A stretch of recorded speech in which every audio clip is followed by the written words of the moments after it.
네, 여러분 안녕하세요. 제가 보세사 강의하고 있는 관세사 도민석입니다. 자, 오늘은 이 과목 오리엔테이션부터 진행을 하도록 하겠습니다. 자, 이 과목 우리 제목이 보세구역 관리입니다. 자, 이렇듯 이 과목에서는 보세구역을 위주로 공부를 하게 될 텐데요. 자, 보세구역에는 종류를 먼저 말씀드리기 전에 그러면 보세라는 정의부터 먼저 우리가 하고 학습을 진행을 하겠습니다. 자, 이 과목 보세구역 관리 또한 마찬가지로 우리 100점 만점에 60점을 득점을 하셔야 되고요. 40점은 과락입니다. 그래서 40점 이상 꼭 득점을 하셔야지 나머지 우리 과목에서 점수를 좀 더 받으신다면 평균 60점 이상으로 해서 보세사 자격을 획득하실 수 있겠습니다. 자, 그렇다면 이 과목 보세구역 관리인데요. 보세구역에서 이 보세라는 말은 과연 우리가 어떠한 정의를 내릴 수 있는가라고 보면 보세라는 말은 우리가 쉽게 이렇게 풀었을 수 있습니다. 수입신고 수리 전의 상태입니다. 자, 우리 수입신고의 대상이 무엇입니까? 물품으로 봤을 때 외국 물품이죠. 그래서 외국 물품이 보세 상태에 있다라는 말은 바꾸어 말하면 외국 물품이 수입신고가 수리되기 전의 상태에 있다, 이렇게 보셔야 되겠습니다. 그러면 외국 물품이 수입신고 수리되기 전의 상태에 있는 그러한 외국 물품들이 모여 있는 구역을 우리가 보세구역이라고 하고 있습니다. 자, 그렇다면 보세구역은 일단 크게 우리가 행정 절차별로 나누어 보면 지정과 특허로 나눌 수 있습니다. 자, 그러면 지정을 보면 지정은 누가 하는 겁니까? 세관장이 지정을 할 수 있습니다. 그리고 관세청장도 지정을 할 수 있죠. 자, 오늘은 오리엔테이션이기 때문에 오리엔테이션에서는 원론적인 이야기를 먼저 드리겠습니다. 여러분들 개념을 잡는데 도움을 드리기 위해서 원론적인 이야기를 하겠습니다. 자, 그렇다면 세관장이 지정하는 보세구역에는 어떤 것들이 있느냐? 바로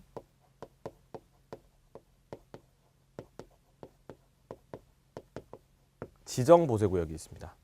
세관장이 지정하게 되는 지정보세구역이 있고, 이 지정보세구역에는 우리가 지정장치장과 그리고 세관검사장 이렇게 있습니다. 그렇다면 관세청장이 지정하는 보세구역은 바로 종합보세구역이 있습니다. 그리고 지정을 정리를 했습니다. 그 다음에 특허를 정리를 해야겠죠.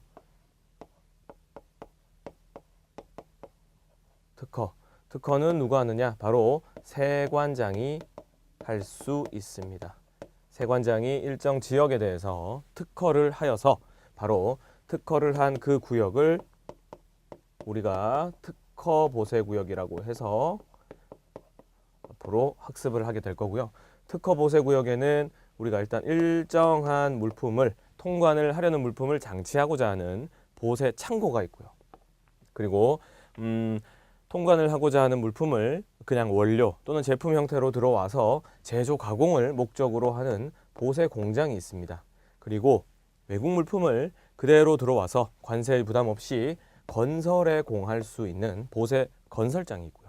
그 다음에 외국 물품을 그대로 전시 목적으로 가지고 와서 전시에 이용하는 그런 보세 전시장이 있습니다. 바로 모두 다 특허를 받아야 우리가 이러한 창고, 공장, 건설, 그리고 전시, 그리고 마지막으로 판매하는 목적을 이룰 수 있는 것이 바로 특허 보세구역입니다. 자, 이렇게 여러분들 큰 틀에서 정리를 한번 하실 수가 있고요. 그러면 세부적으로 각각의 우리 보세구역, 지정보세구역, 종합보세구역, 특허보세구역이 있습니다. 자, 그렇다면 이러한 우리 보세구역별로 어떠한 것들이 있는지 간략하게 우리 오리엔테이션처럼 이렇게 짚고 한번 넘어가겠습니다. 자, 첫 번째로 지정보세구역입니다.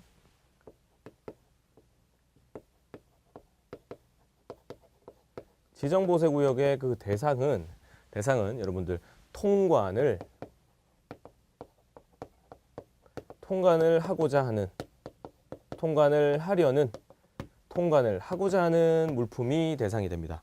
물품이 대상이 되고, 그리고 목적을, 기능으로 보면 그러한 물품을 장치할 수 있고요. 또한 검사를 목적으로 지정보세구역을 운용할 수 있습니다. 그래서 제가 지금 키워드 중심으로 여러분들에게 설명을 하고 있죠. 그리고 이 지정보세구역은 앞서 설명드린 대로 바로 세관장이 지정을 하게 되죠.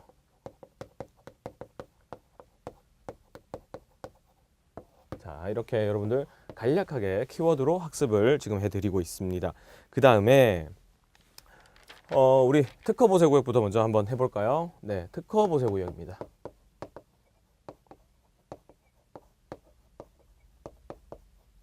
자, 특허보세구역은 세관장이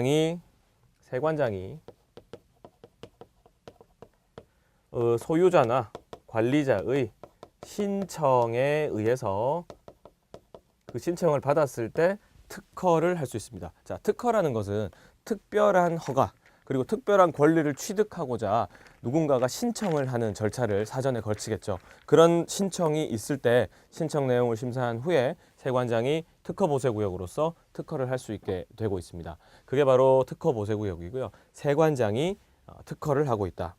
그 다음에는 우리 특허보세구역에서 또 중요한 규정이 여러분들 절차적인 규정이 굉장히 중요합니다. 물품의 반입과 반출, 그리고 보세 공장 간 반출, 그리고 보세 운송 절차, 이러한 절차적인 측면을 여러분들 주된 학습 포인트로 잡으셔야 되겠고요. 그리고 이러한 절차들 중에 세관장의 처분이 있겠죠. 각종 세관장이 행하게 되는 허가, 그리고 승인 등의 그러한 절차적인 규정들이 굉장히 중요하다라고 말씀드릴 수 있고, 그 다음에 큰 틀에서 여러분들 또 개념을 파악을 하셔야 되는 게 바로 기능별로 중요한 규정들이 있습니다. 말씀드렸듯이 보세 창고, 그리고 보세 공장, 그리고 건설장, 전시장, 그리고 보세 판매장까지 각각의 기능별로 여러분들 중요한 내용들이 있기 때문에 그러한 중요한 규정들을 우리 기능별로 꼭 학습을 하셔야 되겠습니다. 창고 같은 경우에는 여러분들 보관이 목적이겠죠. 보관이 목적이라면 어떠한 기간, 즉 장치 기간이 중요할 것이고요. 자, 보세 공장 같은 경우에는 어떠한 작업을 하느냐, 즉 작업에는 제조, 가공 이런 것들이 있겠죠. 자, 그러한 작업들이 어떻게 중요하느냐. 그리고 건설장 같은 경우에는 특허 기간, 어떠한 건설공사의 기간, 전시장 마찬가지겠죠. 전시장도 어떤 기간이 중요한데, 그리고 또 기간에 어떠한 목적으로 이루어지느냐, 그런 것입니다. 그리고 또 하나 보셔야 될 게 보세 특허보세구역은 우리가 운영인에 의해서 그 관리를 하게 되는데요. 운영인의 어떠한 일정한 의무가 부과가 되는데요. 그러한 운영인의 의무 또한 굉장히 중요한 부분이고 시험에 굉장히 자주 출제되고 있는 부분이다라는 말씀 드리겠습니다. 자, 마지막으로 이제 우리 종합보세구역입니다. 그죠?